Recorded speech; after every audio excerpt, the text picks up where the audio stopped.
லூக்கா எழுதின சுவிசேஷம் 18வது அதிகாரம் அதனுடைய 9வது வசனம் முதல் நாம் வாசிக்க கேட்போம்.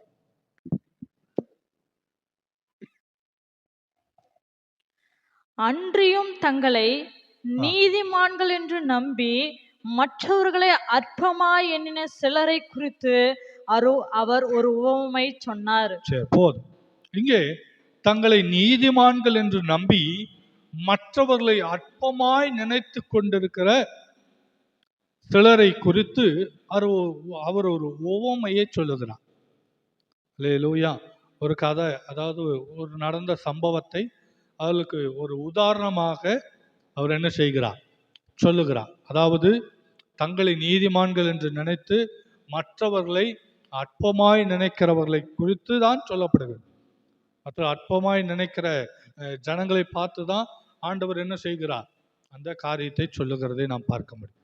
இந்த உலகத்தில் இருக்கிற ஜனங்கள் அநேகர் தங்களை ஒரு நீதிமான்களாக அல்லது பெரிய அறிஞர்களாக அறிவாளிகளாக என்ன செய்கிறாங்க, நினைத்து கொண்டு மற்றவர்களை என்ன செய்கிறாங்க, அற்பமாய் நினைக்கிறாங்க, உதாசீனப்படுத்துறாங்க, கேவலமா பார்க்குறாங்க. இன்னைக்கு அநேகர் அப்படிதான் நினைத்து கொண்டிருக்கிறாங்க. அல்லேலூயா, ஸ்தோத்திரம். நான் அப்படி யாரையும் என்ன செய்ய மாட்டேன், அப்பமாய் நினைக்க மாட்டேன். சொல்றேன், அநேகர் இந்த உலகத்தில் இருக்கிற ஜனங்கள் பெரிய பணக்காரர்களாக இருக்கலாம், ஸ்தோத்திரம், ஐஸ்வர்யவான்களாக இருக்கிறவர்களெல்லாம் சில பேர் அப்படிதான் என்ன செய்வாங்கன்னா, தங்களை பெரிய ஆட்கள் மாறி, பெரிய அறிவாளிகள் மாறி, பெரிய ஞானிகள் மாறி, ஸ்தோத்திரம், ரொம்ப நல்லவங்க மாறி அவங்க என்ன செய்வாங்க, மற்றவர்களை அற்பமாய் நினைத்து அலட்சியம் பண்ணுவாங்க. அடுத்தவர்களை அற்பமாய் எண்ணுவாங்க. ஆனால் நான் சொல்றேன், இந்த உலகத்தில் அற்பமான் அப்படின்னு யாருமே கிடையாது. அல்லேலூயா. திறமை இல்லாதவர்கள்னு யாருமே கிடையாது. எல்லாருமே ஆண்டவரால் படைக்கப்பட்ட சிருஷ்டிக்கப்பட்ட ஒவ்வொரு பிள்ளைகளும் ஏதோ ஒரு திறமை உள்ளவர்களாக தான் இருப்பாங்க. அல்லேலூயா, ஸ்தோத்திரம். யாருமே அற்பமானவர்கள் அல்ல. என்னை பொறுத்த வரைக்கும் எல்லாருமே எப்படிதான், ஞானிகள் தான். எல்லாருமே நல்லவங்க தான். எல்லாருமே உண்மையுள்ளவர்கள் தான். அல்லேலூயா, ஸ்தோத்திரம். ஒரு சில சந்தர்ப்ப சூழ்நிலையினாலே தங்களுடைய சுய இச்சைகளினாலே தவறு செய்கிறார்களே தவிர மற்ற எல்லாருக்குள்ளேயும் ஒவ்வொரு விதமான தாளந்துகளும் திறமைகளும் உள்ளவர்கள் தான். எனவே யாரையும் நம்ம என்ன செய்யக்கூடாது, அற்பமா எண்ணக்கூடாது. நான் வந்த புதுசுலேயே நான் உங்களுக்கு சொல்லி இருக்கிறேன், நான் உங்களை எல்லாரையும் நான் ஒரு விசுவாசிகள், எனக்கு கீழே நீங்களாம் எனக்கு அடிமைகள் அப்படின்னு நான் ஒரு நாள் என்ன செய்ய மாட்டேன், பார்க்க மாட்டேன். அன்னையிலேருந்து இப்போ வரைக்கும் அப்படிதான் பார்க்குறேன்னு நான் நினைக்கிறேன். அல்லேலூயா, ஸ்தோத்திரம். இன்னொரு காரியத்தை கூட நான் சொல்லியிருப்பேன், நான் இங்கேருந்து பார்க்குறேன்னா உங்களை ஒரு விசுவாசியாக நான் பார்க்கல. உங்களை ஒவ்வொருவரையும் நான் எப்படி பார்க்குறேன், சொல்லுங்கம்மா, ஞாபகம் இருக்கா? எப்படி பார்க்குறேன்? உங்க ஒவ்வொருவரையும் தேவனுடைய ஊழியக்காரர்களாக நான் பார்க்குறேன். அல்லேலூயா. உங்களை ஒவ்வொருவரையும் ஒரு சுவிசேஷகனாக பார்க்குறேன். என் நிலைமையிலேருந்து தான் நான் உங்களை என்ன செய்கிறேன், பார்க்குறேன். அல்லேலூயா, ஸ்தோத்திரம். இயேசுவை குறித்து அறிவிக்கிற ஒவ்வொருவரும் சுவிசேஷகர்கள் தான். ஸ்தோத்திரம். விசேஷ அழைப்பு இருக்கலாம், வரலாம், அது வேற. ஆனால் இயேசுவை பற்றி சொல்லுகிற, செய்கிற, அவருக்காய் வாழ்கிற எல்லாருமே ஊழியக்காரர்கள் தான். அல்லேலூயா. அப்படிதான் நான் நினைக்கிறேன். நான் யாரையுமே என்ன செய்ய மாட்டேன், அற்பமாக பார்க்க மாட்டேன். நீங்கள் நல்லா கவனிச்சுப்பாங்க, அவங்ககிட்ட ஏதாவது குறைகள் இருந்தாலும் அவனுக்குள்ள வேற ஏதாவது என்ன இருக்கும், திறமை இருக்கும். பாட தெரியாது, எனக்கெல்லாம் பாடவே தெரியாது. நான் பாடினாவே கேவலமாக தான் இருக்கும். ஆனால் என்ன செய்கிறேன், பாடுறேன். எதுக்காக பாடுறோம், ஆண்டவரை துதிக்கும்படியாக பாடுறோம். ஏன்னா என்னை நேசிக்கிற அவருக்கு நான் பேசினா கூட அழகுதான். அல்லேலூயா. நான் என்னை நேசிக்கிற என் தேவனுக்கு நான் ஸ்தோத்திரம் செய்கையில பேச முடியாட்டி செய்கையில செஞ்சா கூட அது அவருக்கு அழகுதான். அல்லேலூயா, ஸ்தோத்திரம். பேச தெரியாம பேனாலும் அவருக்கு அது புரியும். அல்லேலூயா, அது அவருக்கு அழகுதான். அல்லேலூயா. பாட தெரியல, அழகா பாட தெரியல, ஆனா ஆண்டவருக்காக ஸ்தோத்திரம் அவரை பாடணும், அவரை துதிக்கணும்னு பாடுறோம் பார்த்தீங்களா, அதுவே அவருக்கு பிடித்தது தான். அவர் யாரையுமே அற்பமா எண்ண மாட்டார். அவர் யாரையுமே ஸ்தோத்திரம் கேவலமா பார்க்க மாட்டார். இவங்க வேஸ்ட், இவங்க அற்பமானவங்க, எந்த திறமையும் இல்லைன்னு ஆண்டவர் பார்க்க மாட்டார். பாட தானே வரல, என்ன தேட தெரியுது இல்ல. அல்லேலூயா, ஸ்தோத்திரம். அதை தான் ஆண்டவர் என்ன செய்யறாரு, பார்க்கிறார். அல்லேலூயா. அது போலதான் நாமளும் இருக்கணும். யாரையுமே அற்பமா எண்ணக்கூடாது. ஒருவேளை அவங்க தப்பா பாட்டு பாட தெரியாதவங்களா இருக்கலாம், சரியா அழகா பாட தெரியாதவங்களா இருக்கலாம். அல்லேலூயா. அதுக்காக அவங்களை அப்பமா நினைக்கக்கூடாது. பைபிள் படிக்கிறாங்கன்னா அவங்களுக்கு படிக்க தெரியலன்னா அதை பார்த்துட்டு கேலி பண்ணக்கூடாது. அவங்களுக்கு படிக்க தெரியாம இருக்கலாம், ஆனா படிக்கணும்னு ஆர்வம் இருக்கு இல்லையா, பாடணுங்கிற ஆர்வம் இருக்கு இல்லையா, இயேசுவை பற்றி சொல்லணும்னு ஆர்வம் இருக்கு பாத்தீங்களா. அதைத்தான் ஆண்டவர் விரும்புகிறான். அவங்களை அற்பமாய் நாம் எண்ணக்கூடாது. இன்னைக்கு ஒன்றும் தெரியாம இருக்கிறவங்க தான் நாளைக்கு பெரிய ஆட்களாய் வருவாங்க. அல்லேலூயா. அதனால யாரையும் அற்பமா எண்ணக்கூடாது. அல்லேலூயா. இங்கே அப்படிதான் சில தங்களை நீதிமான்கள் என்று நம்பிக்கொண்டு மற்றவர்களை அற்பமாய் என்ன செய்தாங்களா, நினைத்து கொண்டிருக்கிறான். அவர்களை பார்த்துதான் ஆண்டவர் ஒரு ஓமை சொல்லுகிறார். இந்த உலகத்துல நீங்க நம்பலனாலும் பரவாயில்ல, என்னையே அநேகர் என்ன செஞ்சிருக்கிறாங்க, அற்பமாய் பார்த்திருக்கிறாங்க. அல்லேலூயா. என்னையே அற்பமாய் நினைத்தவர்கள் உண்டு, நினைத்து கொண்டிருக்கிறாங்க. இவனால் ஒன்றும் முடியாது, செய்ய மாட்டான், இவெல்லாம் வேஸ்ட்டு. அல்லேலூயா, சோத்திரம். இவனெல்லாம் ஆண்டவர் பயன்படுத்த மாட்டார், இவனையெல்லாம் ஆண்டவர் நேசிக்க மாட்டார், இவன்கிட்ட எல்லாம் ஆண்டவர் இருக்க மாட்டார். அல்லேலூயா. இவனெல்லாம் பேச தெரியாது, பாட தெரியாது, ஒழுங்கா பிரசங்கிக்க தெரியாதுன்னு அற்பமாய் நினைக்கிற ஆட்கள் உண்டு, இன்னைக்கு இருக்கிறாங்க. ஆனா நான் சொல்லுகிறேன், நான் அப்படிப்பட்டவனாய் இருந்தாலும் கர்த்தர் என்னோடு கூட இருக்கிறார். நான் விசுவாசிக்கிறேன், ஏன் கூட கர்த்தர் இருக்கிறார். அற்பமாய் எண்ணப்பட்ட என்னைத்தான் ஆண்டவர் அற்புதமாய் மாற்றுவார், நான் விசுவாசிக்கிறேன். சாதாரணமா இருக்கிற நம்மைத்தான் ஆண்டவர் அசாதாரணமான மனிதர்களை கர்த்தர் மாற்றுவார். அல்லேலூயா. ஒருவேளை உங்களையும் என்ன போல அற்பமாய் யாராவது நினைத்து கொண்டிருக்கலாம். இவெல்லாம் எங்கடா சாதிக்க போறான், இவெல்லாம் எங்கடா உருப்பட போறான், இவெல்லாம் எங்கடா நல்லா இருக்க போறான் அப்படின்னு ஒருவேளை உங்களை பார்த்து சொல்லியிருப்பார்கள் என்று சொன்னால், அவர்களுக்கு கண்களுக்கு முன்பாக, அவர்களுடைய கண்களுக்கு முன்பாக கர்த்தர் உங்களை உயர்த்தி நிறுத்துகிற நாள் ரொம்ப தூரத்துல இல்லை. அல்லேலூயா. எத்தனை பேர் விசுவாசிக்கிறீங்க? அவர் உங்களை தூக்கி நிறுத்துகிற காலம் இதுதான். அதனால உங்களை அற்பமா என்றாங்க, கேலி பண்றாங்க, கிண்டல் பண்றாங்க, சோத்திரங்களை அவமானப்படுத்துறாங்கனால நீங்க சோர்ந்து போகாதீங்க. ஆமே. கர்த்தருக்கு நீங்கள் விசேஷமானவர். இந்த உலகத்துல இருக்கிற யாருக்குமே நீ உபயோகம் இல்லாம இந்த பூமிக்கு பாரமா இருக்கிறன்னு எல்லாரும் சொல்லலாம், நினைக்கலாம். ஆனா நான் உங்களுக்கு சொல்லுகிறேன், நீங்கள் ஆண்டவருக்கு முக்கியமானவர்கள், நீங்கள் விசேஷமானவர்கள். அல்லேலூயா, அல்லேலூயா. சரி, இங்க ஒரு ஓமை ஆண்டவர் சொல்லுகிறார். என்ன ஓமை அப்படின்னு பாத்தீங்கன்னா, பரிசேயன் மற்றும் ஆயக்காரனுடைய ஜெபத்தை குறித்து ஆண்டவர் இங்கே சொல்லுகிறதை நாம் பார்க்க முடியும். முதலாவது இந்த வசனத்தை வாசிங்க, 10வது வசனத்தை நாம் வாசிப்போம். 2 மனுஷர் ஜெபம் பண்ணும்படி தேவாலயத்துக்கு போனார்கள். போதும். இங்க ஒரு ஓமையை சொல்ல ஆரம்பிக்கிறாரு. ஃபர்ஸ்ட் ஸ்டார்டிங்ல சொல்றாரு, 2 மனுஷர் ஜெபம் பண்ணும்படி எங்க போறாங்களா, தேவாலயத்துக்கு போனார்கள் என்று வேதம் சொல்லுகிறது. அல்லேலூயா, சோதரன். நாம் எதுக்காக தேவாலயத்துக்கு போகணும்? எதுக்காக ஆண்டவரை தேடி வரணும்? ஆமே. எதுக்காக ஆண்டவரை தேடி வர்றோம்? எதுக்காக சர்ச்சுக்கு போறோம்? அங்க பாருங்க, 2 பேரு ஜெபிக்கும்படியாக தேவாலயத்துக்கு போனார். அல்லேலூயா.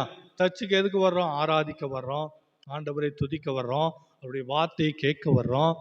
அல்லேலூயா. இப்படி பல காரியங்களுக்காக வருகிற நீங்கள் ஆண்டவரை ஜெபிக்க மட்டும் ஆலயத்துக்கு வர்றது கிடையாது. அல்லேலூயா. ஏதோ ஒரு நாள் நான் வர்றோம், உட்கார்றோம், ஆண்டவரை ஆராதிக்கிறோம், செய்தி கேட்கிறோம், போறோம். அல்லேலூயா. இதுக்காக மட்டும் தேவாலயம் அல்ல. அல்லேலூயா, சோத்ரே. இது அவர் தங்கும் வாசஸ்தலம், அவருடைய இடம். சபைங்கிறது அவருடைய இடம். அல்லேலூயா. அவர் தங்குகிற வாசஸ்தலம். ஆமென் சொல்லுங்களேன். இந்த கட்டடத்தின் மேல இல்ல, இதற்குள்ள கர்த்தர் உலாவிக் கொண்டிருக்கிறார். அல்லேலூயா. உங்களுக்குள்ள இருக்கிற ஆவியானவர் இந்த இடத்தை சுற்றிலும் அசைவாடி கொண்டிருக்கிறார். அல்லேலூயா. பாருங்க, அப்போ தேவாலயத்துக்கு வருகிறவர்கள் வெறும் வார்த்தையை கேட்பதற்காக மாத்திரம் அல்ல, ஏதோ ஆண்டவரை ஆராதிக்கிறதுக்காக மாத்திரம் அல்ல, எதுக்காகவும் வரணும்? ஜெபிக்கவும் வரணும். அல்லேலூயா. இன்னைக்கு அநேகர் வர்றோம், ஏதோ வந்தோம் உட்காந்தோ போனோம்னு இருக்கிறோம். ஆனா ஜெபிக்கிறது கிடையாது. ஆண்டுடைய சமத்துல முழங்கால் படிக்கிட்டு 1 மணி நேரம் கூட செலவு பண்றது இல்லை சபையில. ஆமே சோதரம். வீட்லயும் பண்றது இல்லை, சபையிலயும் பண்ணாத ஆட்கள் உண்டு. சரி, அப்போ இங்க 2 மனிதர்கள் ஜெபம் பண்ணும்படியாக தேவாலயத்துக்கு போகிறாங்க. அல்லேலூயா, ஸ்தோத்திரம். ஏன் அப்படின்னா, ஆண்டுடைய சமூகத்திலே நாம் செய்கிற ஒவ்வொரு விண்ணப்பங்களையும் கர்த்தர் கேட்பாருங்கிற ஒரு விசுவாசம் அவர்களுக்குள்ள இருந்தது. ஆமே. தேவாலயத்துக்கு போனா அந்த இடத்துல தேவன் இருக்கிறார், அவர் அந்த இடத்துல அந்த பிரசன்னம் இருக்கும். அதனால அங்க போய் ஜெபம் பண்ணும்போது கர்த்தர் நம்முடைய ஜெபத்தை கேட்பார் அப்படிங்கிற ஒரு விசுவாசம் அவர்களுக்குள்ள இருந்தது. அல்லேலூயா. அது ஒரு நல்ல குணம். அந்த 2 பேர்கிட்டையும் அந்த குணம் இருந்தது. ஆமே. பரிசேயனா இருக்கட்டும், ஆயக்காரனா இருக்கட்டும், இருவருமே பாருங்க ஜெபம் பண்ணும்படியா ஆலயத்துக்கு வந்தாங்க. நீங்களும் அப்படி ஜெபிக்கிறவர்களாய் மாறணும், ஜெபிக்கிறவர்களாய் வரணும். தேவாலயத்துக்கு வரும்போது ஏதோ எனக்காய் ஜெபிக்கிறவனா அல்ல, என்னுடைய காரியத்துக்காக மாத்திரம் அல்ல. அல்லேலூயா, ஸ்தோத்திரம். மற்றவர்களுக்காய் ஜெபிக்கிறவனாய், ஆத்துமாக்களுக்காக ஜெபிக்கிறவனாய், ஸ்தோத்திரம், உலக ரட்சிப்புக்காய் ஜெபிக்கிறவனாய் நம்ம ஒவ்வொரு நாளும் என்ன செய்யணும்? ஜெபிக்கிற எண்ணத்தோடு என்ன செய்யணும்? சர்ச்சுக்கு உபவாச கூடத்துக்கெல்லாம் பாருங்க, ஐயா வருவாங்க, அம்மா வருவாங்க, அவ்வளவுதான். மற்ற யாருமே வர்றதில்லை. ஜெபிக்கிறதுக்கு என்ன செய்கிறது இல்லை, முக்கியத்துவம் கொடுக்க மாட்டீங்க. அல்லேலூயா. அப்போ ஜெபிக்கிறதுக்கு நாம் முக்கியத்துவம் கொடுக்கணும். தேவாலயத்துல வந்து நாம் ஒருமித்து ஒற்றுமையோடு நாம் ஜெபிக்கும் போது அதனுடைய பலன் இன்னும் அதிகமா இருக்கும். அல்லேலூயா, ஸ்தோத்திரம். இப்போ ஜெபம் பண்ணும்படியாக அவர்கள் தேவாலயத்துக்கு போகிறார்கள். அல்லேலூயா. படிங்க, தொடர்ந்து வாசிங்க. ஒருவன் பரிசேயன் நின்று, தேவனே, நான் ஒருவன் பரிசேயன், ஒருவன் பரிசேயன், மற்றவன் ஆயக்காரன். போதும். ஜெபம் பண்ணும்படியாக 2 பேர் போறாங்க. அதுல ஒருவன் பரிசேயன், இன்னொருவன் ஆயக்காரன்.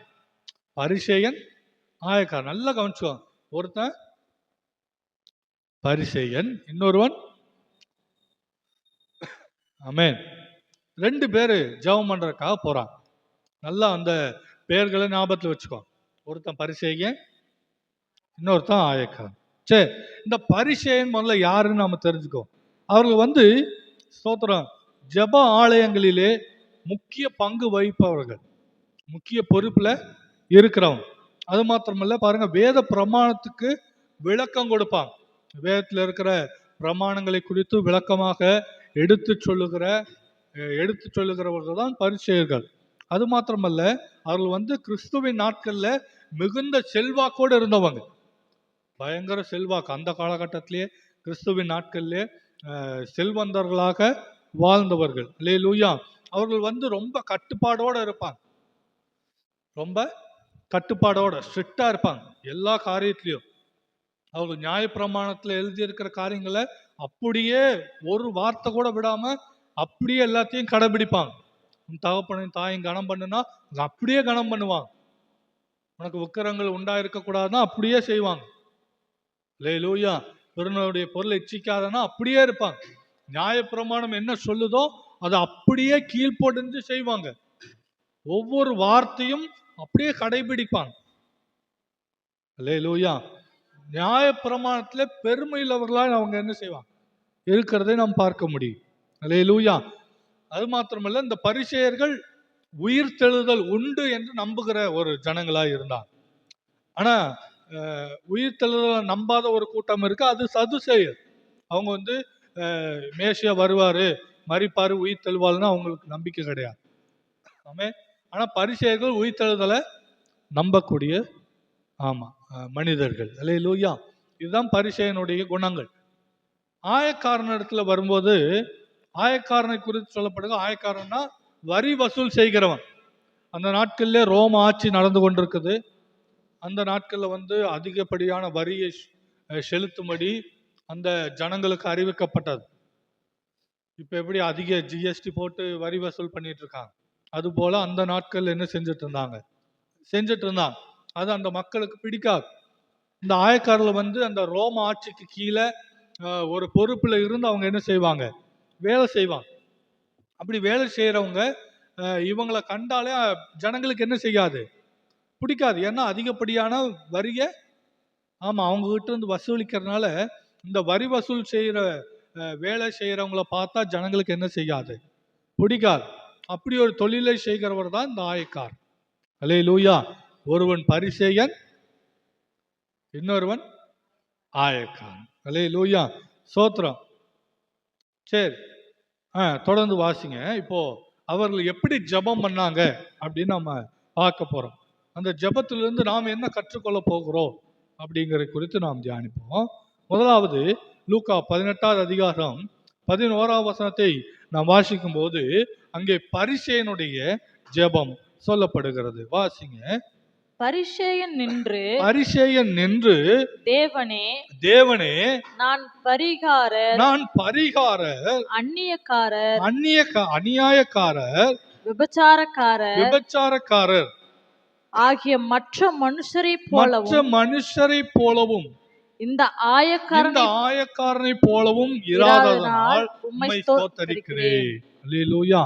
முதல்ல பார்க்கிறோம், அவன் என்ன செய்கிறானா, தன்னை ஞானவானாய் காட்டிக் கொள்கிறான். அல்லேலூயா. ஸ்தோத்திரம். பாருங்க, அவன் என்ன சொல்றானா, நான் பரிகாரர், அநியாயக்காரர், விபச்சாரக்காரர் ஆகிய மற்ற மனிதர்களை போல நான் இல்லை. அல்லேலூயா.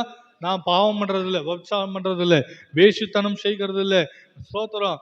மற்ற மனிதர்களை போல நான் என்ன செய்யல, இல்ல ஆண்டவரே அப்படின்னு சொல்லி ஜெபிக்கிறான். அல்லேலூயா. ஸ்தோத்திரம். அது மாத்திரமல்ல, இந்த ஆயக்காரனை போலவும் இராததினால் உம்மை ஸ்தோத்தரிக்கிறேன் அப்படிங்கிறான். அல்லேலூயா. இதான் அவனுடைய ஜெபம். ஆனா தேவன் கேட்கிற ஜெபம் இதுவானா இல்ல. இங்க அவன் என்ன செய்யறான்னா, தன்னை மிக நியாயமானவனாக காட்டிக் கொள்கிறான். அல்லேலூயா. அவன் தன்னை மற்றவர்களை விட மேலானவனாக நினைக்கிறான். மற்றவர்கள் எல்லாம் பாவிகள், ஆனா நான் மட்டும் நீதிமான் அப்படின்னு சொல்லி தன்னை குறித்து பெருமை பாராட்டுகிறவனாய் காணப்படுகிறான். அல்லேலூயா. தன்னை குறித்து பெருமை பாராட்டுகிறவனாய் காணப்படுகிறான். அது மாத்திரமல்ல, ஸ்தோத்திரம், மற்றவர்களை குறித்து தவறாக பேசுகிறான், இகழ்ச்சியாக பேசுகிறான். நான் இப்படியாய் சொல்லக்கூடும், அவர்கள் பாவிகளாகவே இருக்கட்டுமே, ஒருவேளை உங்களுக்கு தெரிந்தவர்கள் பாவம் செய்தவர்களாகவே இருக்கட்டும், ஆனால் அவர்களை நாம் ஒரு நாள் என்ன செய்யக்கூடாது, அற்பமாக இகழ்ச்சியாக தவறாய் என்ன செய்யக்கூடாது, பேசக்கூடாது. ஏன்னா அவர்களையும் கர்த்தர் என்ன செய்கிறார், நேசிக்கிறார். ஒருவேளை நீங்கள் அவர்களை காட்டிலும் உண்மையுள்ளவர்களா இருக்கலாம், ஆனா மற்றவர்களை நாம் அப்படி என்ன செய்யக்கூடாது, அற்பமாக எண்ணக்கூடாது. ஒரு வேதம் சொல்லுகிற ஒரு வசனம் இப்படியாய் சொல்லுகிறது, ஸ்தோத்திரம், நமக்கு முன்பாக விபச்சாரும் வேசிகளும் பரலோக ராஜ்யத்திலே சுதந்தரிப்பார்கள். அல்லேலூயா. பரலோக ராஜ்யத்திலே இருப்பார்கள் என்று ஆண்டவரே சொல்றார். ஸ்தோத்திரம். அப்போ யாரையுமே நம்ம அற்பமா எண்ணக்கூடாது. அல்லேலூயா. ஸ்தோத்திரம். ஒருவேளை அவர்கள் மனம் திரும்பி நமக்கு முன்பாக பரலோகம் போனாலும் போனதுதான். அதனால நாம் யாரையும் அப்படி அற்பமாய் எண்ணக்கூடாது. ஆனா இவன் என்ன செய்யறான், தன்னை குறித்து பெருமை பாராட்டுகிறான். ஆண்டவரே, நான் விபச்சாரம் பண்றவன் மாதிரி இல்லை, அநியாயம் பண்றவன் மாதிரி இல்லை, அக்கிரமம் பண்றவன் மாதிரி இல்லை, நான் வேசித்தனம் பண்ணுகிறவனை போல இல்லை, நான் பாருங்க நான் உண்மையா இருக்கிறேன், நான் உத்தமமா. நீ உண்மையா இருந்தாலும் அதை வெளி சொல்லணும்னு அவசியம் இல்லை. அது ஆண்டவருக்கு தெரியும். உன் உள்ளந்தரியங்களை அவர் அறிந்திருக்கிறார். உன்னுடைய பெருமையை குறித்து, உன்னுடைய ஸ்தோத்திர நீதியை குறித்து, உன்னுடைய காரியங்களை குறித்து தற்பெருமையை பேசுவதற்கான இடம் அல்ல ஜெபம். ஜெபம் உன்னுடைய தற்பெருமைகளை பேசுகிற இடம் அல்ல. அல்லேலூயா. மற்றவர்களை இழிவாய் பேசுகிற இடம் ஜெபம் அல்ல. அல்லேலூயா. ஆகையாலே ஜெபத்திலே நீங்கள் தற்பெருமைகளை பேசாதீங்க, உங்களுடைய சுய பெருமைகளை நீங்க பேசாதீங்க, மற்றவர்களை குறித்து இழிவாய் பேசாதீங்க, இகழ்ச்சியாய் பேசாதீங்க. ஜெபத்துல இல்ல, எங்கேயுமே பேச வேண்டாம். அல்லேலூயா. அது கர்த்தருக்கு பிரியமில்லாத காரியம். அல்லேலூயா. நான் சொன்ன மற்றவர்களுக்கு குறை கூறுகிற ஒரு ஜெபமா எங்களுடைய ஜெபம் இருக்கக்கூடாது. தன்னை நீதிமானாய் காட்டிக்கொள்ளுகிற ஒரு ஜெபமா எங்களுடைய ஜெபம் இருக்கக்கூடாது. அல்லேலூயா. அவ அப்படிதான் ஜெபம் பண்றா. நான் இந்த ஆயக்காரனை போல இல்லை. அல்லேலூயா. நான் இந்த ஆயக்காரனை போலவும் இல்லை அப்படிங்கிறான். ஏன்னா அவனை காட்டிலும் இவன் உண்மையானவன் தான், கரெக்டு தான். ஆனா அவனை இவன் என்ன செய்யறான்? அற்பமாய் என்ன செய்யறான்? குற்றப்படுத்துகிறான், குறை கூறுகிறான். அல்லேலூயா. அது ஆண்டவர் நம்ம இடத்துல எதிர்பார்க்கிற காரியம் அல்ல. அல்லேலூயா. ஸ்தோத்திரம். ஜெபம் தேவனிடத்துல எப்படி இருக்கணுமா? பணிவுள்ளதா இருக்கணும், தாழ்த்துகிற ஜெபமா இருக்கணும். வந்தனே ஆண்டவரே, நான் வந்து உமக்காக இதை செஞ்ச ஆண்டவரே, நான் உமக்காக அது செஞ்ச ஆண்டவரே, நீர் எனக்காக எதுவுமே செய்யல ஆண்டவரே. இது ஆண்டவருக்கு எதிர்பார்க்கிற ஜெபம் அல்ல. ஆண்டவர் இந்த ஜெபத்தை உங்களிடத்துல எதிர்பார்க்கல. ஆமே.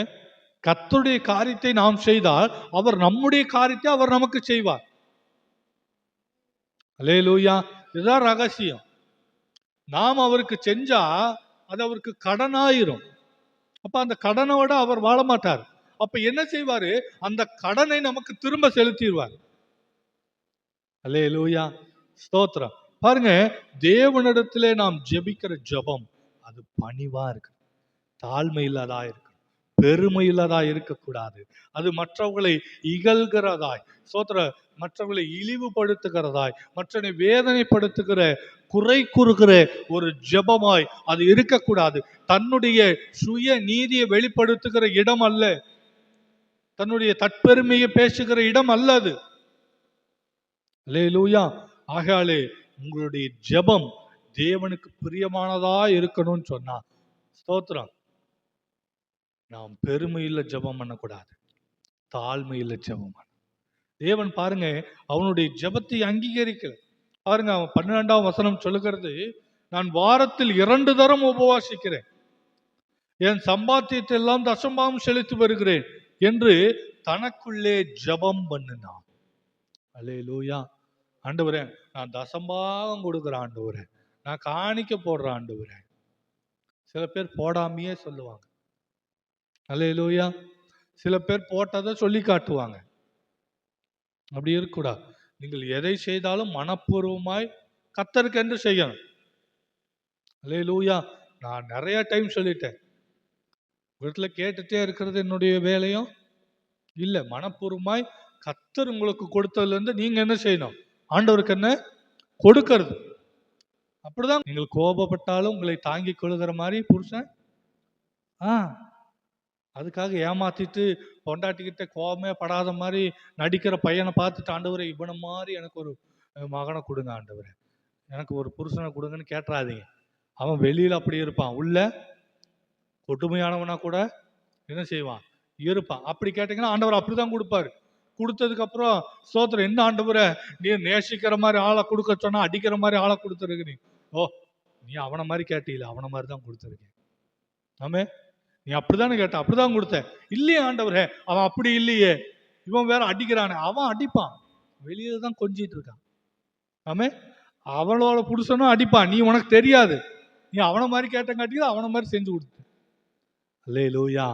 அதனால மற்றவர்களோடு என்ன செய்யாதீங்க, உங்களை சேர்த்து இது பண்ண. உங்களுடைய தரிசனம் வேறங்க. ஆமே. ஆமா, இது எல்லாம் கேட்டுட்டு அப்படியே விட்டுட்டு போய் மறுபடியும் தூங்கி எழுந்திரிச்சு அடுத்த வாரம் வந்து உட்காராதீங்க.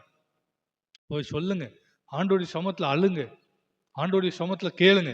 என் வாழ்க்கை குறித்து நீ வைத்திருக்கிற திட்டங்களும் நோக்கங்களும் என்னன்னு கேட்டு அவரிடத்துல ஸ்தோத்திரம் விடாப்பிடியா நின்று கேட்டு வாங்க. ஆண்டவரை என்னப்பா வச்சிருக்கிறீங்க? அல்லேலூயா. அப்படி ஜெபித்து பாருங்க, கர்த்தர் உங்களை ஆசீர்வதிப்பார். அல்லேலூயா.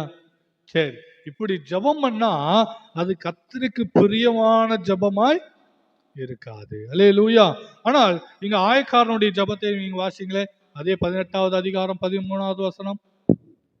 ஆயக்காரன் தூரத்திலே நின்று தன் கண்களையும் வானத்துக்கு ஏறெடுக்க துணியாமல் தன் மார்பில அடித்து கொண்டு, தேவனே, பாவியாகிய என் மேல் கிருபையாயிரும் என்றான். போதும். அல்லேலூயா. ஆயக்காரனுடைய காரியத்தை பாருங்களேன், தூரத்துல நிக்கிறான். தூரத்திலே நின்று தன்னுடைய கண்களை வானத்துக்கு நேராக ஏறெடுக்க துணியாம். அந்த சம்பவத்தை நீங்க யோசிச்சு பாருங்க. சர்ச்சு இருக்கு, சர்ச்சுக்கு தூரத்திலேயே ஒருத்தன் நின்று மனசு வருந்தி ஒருத்தன் அழுகிறான்னா அவன் எவ்வளவு உணர்வுள்ளவனா இருக்கும். அவன் உணர்ந்துட்டான், தன் பாவங்களை உணர்ந்துட்டான், தான் செய்த தவறுகளை உணர்ந்துட்டான். அதனாலதான் ஆண்டவர்கிட்ட போக முடியலையே அப்படிங்கிற ஒரு வேதனையோட, ஐயோ இந்த பாவி அவர்கிட்ட போறதா அப்படின்னு சொல்லி தூரத்திலேயே நின்று தன்னுடைய கண்களை கூட வானத்துக்கு நேராக ஏறெடுக்க துணியில. ஒருத்தன் தப்பு பண்ணிட்டான்னா மூஞ்சிக்கு மூஞ்சி பார்த்து பேச முடியாது. அல்லேலூயா. ஆமாவா இல்லையா? ஆனா இன்னைக்கெல்லாம் அப்படி இல்லை. தப்பு பண்ணவன் தான் நெஞ்ச நிமித்திட்டு என்ன செய்யறான், பேசிட்டு அடிச்சுட்டு போட்டு போவான். அல்லேலூயா. ஆனா உண்மையாய் தன்னுடைய பிள்ளைகளை தன்னுடைய பாவங்களை உணர்கிறவன் ஆண்டுடைய சமூகத்திலே தன்னுடைய கண்களை ஏறெடுக்க துணியாமல் தன்னை தாழ்த்துகிறான். அல்லேலூயா, அல்லேலூயா. தன் மார்பிலே அடித்து கொண்டு பாவியா என் மேல் கிருபையாயிரும் என்று ஜெபம் பண்ணுகிறான். அல்லேலூயா. இந்த ஜெபத்தை தாங்க ஆண்டவர் உங்களிடத்துல எதிர்பார்க்கிறார். முதல்ல நாம் பாவிங்கிறத ஒப்புக்கொள்ளணும். ஒத்துக்கவே மாட்டான். தப்பு தெரியற மாதிரி தப்பு பண்ணியிருப்பான். நம்ம பார்த்தே இருந்தாலும் அப்போ என்ன செய்வான், நான் தப்பு பண்ணலையே, நானு என்ன செய்யல, தவறு செய்யல, குற்றம் செய்யலையே, அப்படிதான் சொல்லுவாங்க. அல்லேலூயா. முதலாவது நாம் செய்கிற தவறுகளை நாம் என்ன செய்யணும், ஒப்புக்கொள்ளணும். ஒரு வசனம் இப்படியா சொல்லுகிற நீதிமொழிகள், தன் பாவங்களை மறைக்கிறவன் வாழ்வடைய மாட்டான், அவைகளை அறிக்கை செய்து விட்டு விடுகிறவனோ தெரியுது. அல்லேலூயா. பாவங்களை மறைக்க கூடாது, அதை ஆண்டவருடைய சமூகத்தில் அறிக்கைத்து அதை விட்டு விட வேண்டும். அப்பதான் அவன் இரக்கம் பெறுவான். தன் பாவத்தையே ஒப்புக்கொள்ளனா அறிக்கையும் செய்ய மாட்டான், விடுதலையும் ஆக்கப்பட மாட்டான். அல்லேலூயா. ஆகையாலே அன்புக்குரிய தேவனுடைய பிள்ளைகளே, தன் பாவங்களை மறக்காதபடிக்கு அவன் தன்னை வெளிப்படுத்துகிறான். தன்னுடைய பாவத்தை அவன் ஆண்டவருடைய சமூகத்திலே ஒப்புக்கொள்கிறான். ஆண்டவரே, பாவியா என் மேலே கிருபையாயிரும் என்று சொல்லி. அல்லேலூயா. அந்த அர்ப்பணிப்பின் ஜெபத்தை தான் ஆண்டவர் உங்களிடத்துல எதிர்பார்க்கிறார். அந்த ஒரு ஸ்தோத்திர அறிக்கை பண்ணுகிற, தன் பாவங்களை அறிக்கை பண்ணுகிற ஜெபத்தை தான் ஆண்டவர் உங்களிடத்துல எதிர்பார்க்கிறார். தன்னை தாழ்த்தி ஜெபம் பண்ணுகிற அந்த தாழ்மையின் ஜெபத்தை தான் ஆண்டவர் உங்களிடத்துல எதிர்பார்க்கிறார். அல்லேலூயா. ஆண்டவருடைய சமூகத்தில் தாழ்த்தணும். ஆண்டவருக்கு முன்பாக நம்ம எல்லாம் ஒண்ணுமே கிடையாது. அல்லேலூயா. ஆண்டவரே, என் மேல் கிருபையாயிருங்க, என் மேல் இரக்கமாயிரும் ஆண்டவர். அவர் நல்லவர், பாவங்களை மன்னிக்க அவர் உண்மையுள்ளவர். நீங்க என்ன செய்யணும், ஆண்டவருடைய சமூகத்தில் உங்களை தாழ்த்தி, ஆண்டவரே என் பாவங்கள் எல்லாம் மன்னிங்க. அந்த உணர்வு வரணும். உணர்வு வந்துட்டாவே போதும், ஆட்டோமேட்டிக்கா ஸ்தோத்திரம் தலை என்ன செய்யும், தொங்கும். கண்ணுல இருந்து தண்ணீர் தாரதாரையா ஒழுகும். அல்லேலூயா. நம்மை அறியாமையே ஆண்டவரை நோக்கி ஜெபம் பண்ணுவோம், என் பாவங்களை மன்னியும் ஆண்டவர். அந்த அர்ப்பணிப்புள்ள அந்த தாழ்மையின் ஜெபத்தை தான் ஆண்டவர் எதிர்பார்க்கிறார். அதை விட்டுட்டு ஆண்டவரே நான் சர்ச்சுக்கு தூணு, தலையில பேணு, ஸ்தோத்திரம் இப்படின்னு சொல்லி தெரிஞ்சோம்னா உருப்பட மாட்டோம். அல்லேலூயா. ஸ்தோத்திரம். அப்போ அர்ப்பணிப்புள்ள ஒரு ஜெபம், தன்னை பாவி என்று ஒப்புக்கொள்ளணும், அறிக்கை செய்யணும், அதை விட்டு விடுங்கள். அல்லேலூயா. கர்த்தர் உங்களுக்கு இரக்கம் செய்வார். ஆமே. ஸ்தோத்திரம். அவன் பாருங்க, தாழ்மையோட ஜெபம் பண்ணி மனமாற்றமாய் ஒரு ஜெபம் பண்ணுகிறான். இவன் மனம் திரும்பாம மற்றவர்கள் குறை சொல்லியே ஜெபம் பண்ணிட்டு இருக்கான். ஆனா ஆயக்காரன் தன்னை பாவி என்று ஒப்புக்கொண்டு தன்னை மனம் திரும்பும்படியாய் அந்த மனமாற்றத்தோட ஜெபம் பண்ணுகிறான், தாழ்மையாய் ஜெபம் பண்ணுகிறான். அல்லேலூயா. ஸ்தோத்திரம். அது மாத்திரமல்ல, அது ஒரு ஆழமான ஜெபமா இருக்கு, உள்ளான ஜெபம், உள்ளத்தின் ஆழத்திலிருந்து சொல்றான். அல்லேலூயா. ஸ்தோத்திரம். சில பேர் ஆண்டவரே பாவத்தை மன்னிச்சிருங்க, ஆமென், இயேசுவின் நாமத்தில். ஆண்டவரே பாவம் பண்ணிட்டு அக்கிரமம் பண்ணிட்டு மன்னிச்சிருங்க. இதெல்லாம் உணர்வுள்ள ஜெபம் கிடையாது. ஆண்டவரே மன்னிச்சிருங்க ஆண்டவரே, தெரியாம பசங்களோட போன தண்ணி குடிச்சு ஆண்டவரே மன்னிச்சிருங்க ஆண்டவரே. இதெல்லாம் உணர்வுள்ள ஜெபம் கிடையாது, தப்பிக்கிறதுக்காக செய்கிற ஜெபம். சில பேர் திருவிருந்துக்கு ஆயத்தமாகும் போது பாவரிக்கை பண்ணுங்கன்னா உடனே ஆண்டவரே மன்னிச்சுங்க ஆண்டவரே, அப்படி பண்ணிட்டு ஆண்டவரே, எப்படி பண்ணிட்டு ஆண்டவரே, மன்னிச்சுங்க ஆண்டவரே, மன்னிச்சு. உணர்வுள்ள ஜெபம், உள்ளான ஜெபம் எப்படி இருக்குன்னு தெரியுங்களா? உள்ளம் உடையும். தான் செய்த பாவத்தினால அந்த உள்ளம் உடைஞ்சு அல்லேலூயா கண்ணீர் வடித்து ஆண்டவருடைய சமூகத்தில் அறிக்கையிடுவார். அந்த ஜெபத்தை ஆண்டவர் கண்ணோக்கி பார்ப்பார். அல்லேலூயா, அல்லேலூயா. அதுதாங்க தேவனுக்கு பிரியமான ஜெபம். தற்பெருமைகளை பேசுகிற ஜெபத்தை ஆண்டவர் கேட்க மாட்டார். மற்றவர்களை இழிவாய் பேசுகிற ஜெபத்தை ஆண்டவர் கேட்க மாட்டார். ஸ்தோத்திரம். தாழ்மை இல்ல ஜெபத்தை தான் ஆண்டவர் கேட்பாரே தவிர பெருமை இல்ல ஜெபத்துக்கு ஒரு நாளும் பதில் தர மாட்டாரு. அல்லேலூயா, ஸ்தோத்திரம். ஆயக்காரனை போல உண்மையுள்ள ஜெபத்தை, அந்த அர்ப்பணிப்புள்ள ஸ்தோத்திரம் தாழ்மையான ஜெபத்தை தான் ஆண்டவர் எதிர்பார்க்கிறார். அல்லேலூயா. இன்னைக்கு அநேகர் ஆண்டவருடைய சமூகத்துல சொல்றது, பாஸ்டர்ட்ட சொல்றது தான், நான் ஜெபம் பண்றேன் கிடைக்கவே மாட்டேங்குது. எத்தனை வருஷமா ஜெபம் பண்றேன், என்ன செய்ய மாட்டேங்குது, நடக்கவே மாட்டேங்குது பாஸ்டர். எப்படி நடக்கும்? சர்ச்சுக்கே நடந்து வரமாட்டேங்கிற உருப்படியா உனக்கு எப்படி நடக்கும்? அல்லேலூயா, ஸ்தோத்திரம். பல வருஷமா தேடுறோம், இயேசுவையே தேடுறதில்லை, எப்படி தேடுறதெல்லாம் கிடைக்கும்? அல்லேலூயா. ரகசியம் அங்கதாங்க இருக்கு. நாம் எப்படி ஆண்டவருடைய சமூகத்துல சொல்றோமோ அப்படிதான் ஆண்டவர் கிரியேட் பண்ணும். நம்ம ஆண்டவர்கிட்ட சொல்லணும், ஆண்டவரே தாழ்மையா ஆண்டவருடைய சமூகத்துல நீங்க சொல்லும் போது ஆண்டவர் உங்களுக்கு உருவாக்கி தருவார். அதிக பெருமையா போய் ஆண்டவரே இதை கொடுத்தே ஆகணும், இன்னைக்குள்ள கொடுக்கலன்னா உங்களை விட்டுட்டு நான் என்ன செஞ்சிருவேன், போயிடுவேன் ஆண்டவர். அப்படியெல்லாம் மிரட்டி ஆண்டவர்கிட்ட ஒன்றும் வாங்க முடியாது.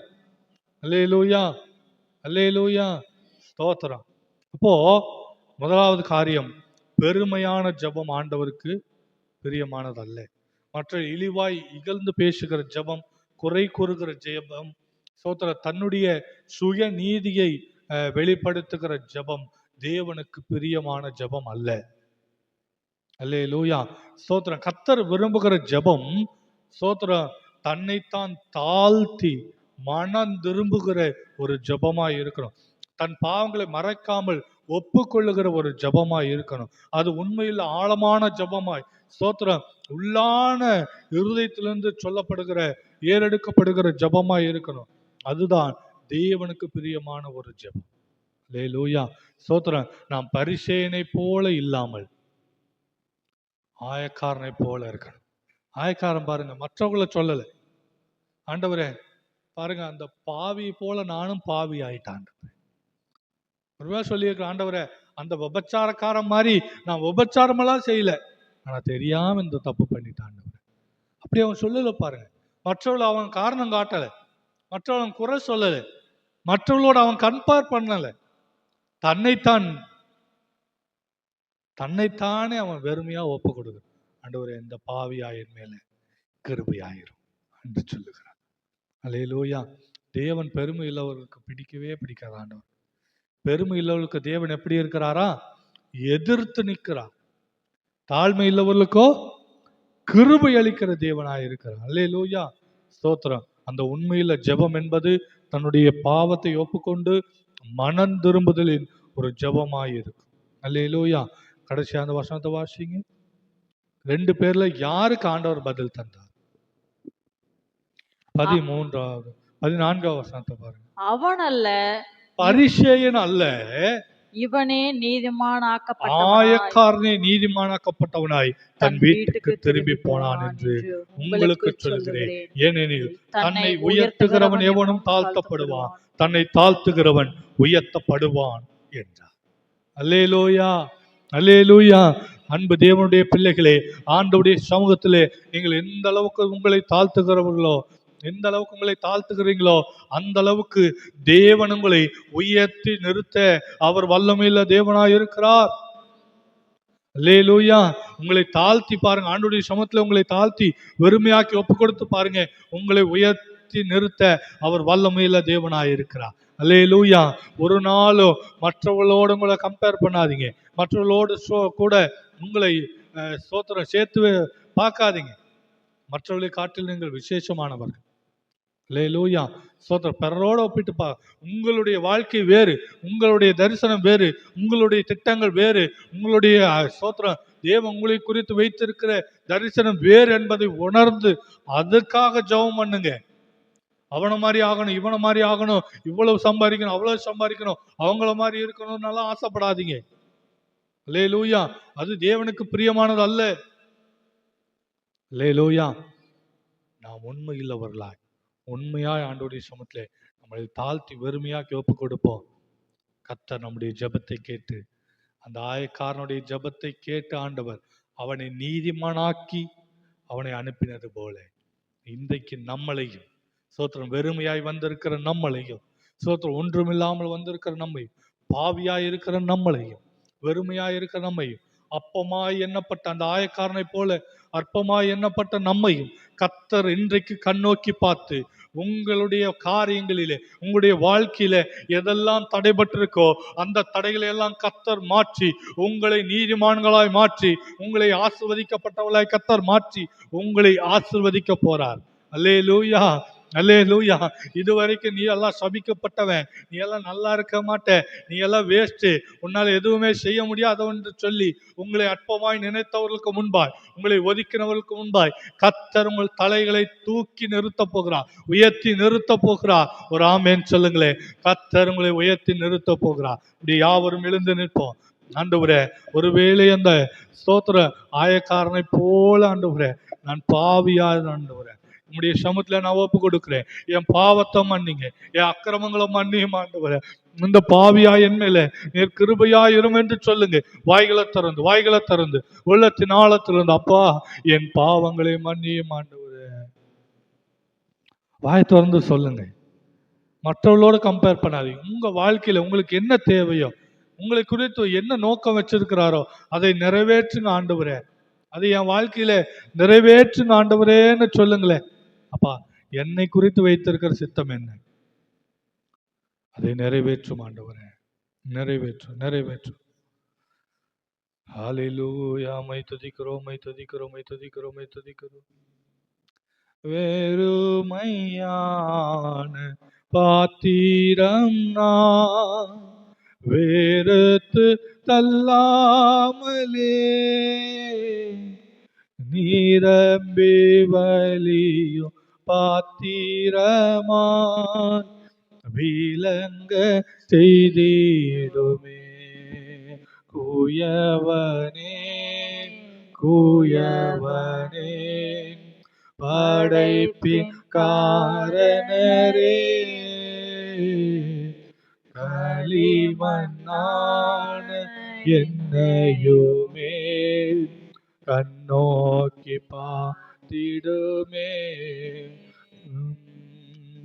அல்லேலூயா. ஆண்டவரே, வெறுமையா நம்முடைய சமூகத்திலே யாரெல்லாம் ஒப்பு கொடுக்கிறாங்களோ அவங்க எல்லாரையும் கர்த்தர் நீ ஆசீர்வதித்து, ஆயக்காரன் நீதிமானாக்கப்பட்டு தன் வீட்டுக்கு திரும்பி சென்றது போல உம்முடைய பிள்ளைகளை நீ ஆசீர்வதித்து, எதெல்லாம் அற்பமாய் இருந்ததோ, எதெல்லாம் உள்ள இடத்துல ஆண்டவரே ஸ்தோத்திரம் நெகட்டிவா இருந்ததோ, எதெல்லாம் அவளுடைய ஆசீர்வாதத்துக்கு அவருடைய வாழ்க்கைக்கு தடையாய் இருந்ததோ அந்த எல்லா காரியத்தையும் மன்னித்து அதையெல்லாம் உடைத்து நீர் அவர்களை நீதிமான்களாக ஆசீர்வதிக்கப்பட்டவர்களாக ஆண்டவரே ஸ்தோத்திரம் மீட்கப்பட்டவர்களாக ஆண்டவரே ஸ்தோத்திரம் உயர்ந்தவர்களாய் கர்த்தர் ஆசீர்வதித்து நீர் அந்த நாளிலே வீட்டுக்கு அனுப்புவீரார்.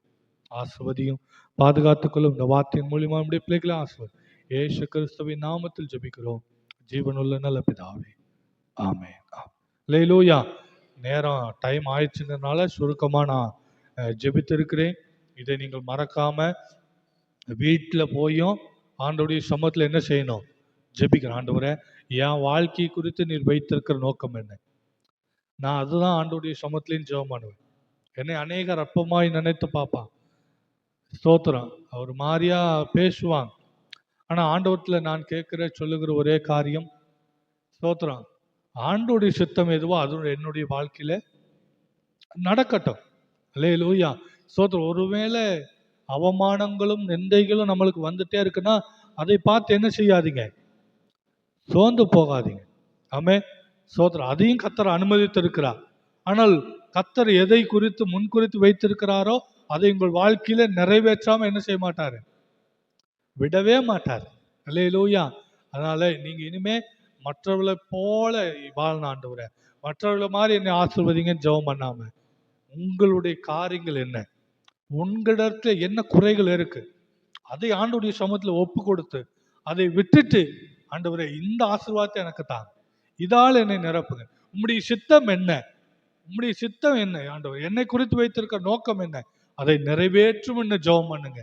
கர்த்தர் உங்களுடைய ஜெபத்தை கேட்டு பதில் தருவார். அல்லேலூயா. அன்றைக்கு ஆயக்காரனுக்கு பதில் தந்தது போல கர்த்தர், நான் உங்களுக்கு விசுவாசமாய் அறிக்கையாய் சொல்லுகிறேன், கர்த்தர் இனி வருகிற நாட்களிலே நீங்கள் எதுக்காக ஸ்தோத்திரம் காத்திருந்தீங்களோ அவருடைய சித்தம் உங்களுடைய வாழ்க்கையில் நிறைவேறும். அல்லேலூயா. கர்த்தர் இந்த வார்த்தைகளை கொண்டு உங்களை ஒவ்வொருவரையும் ஆசீர்வதிப்பாராக.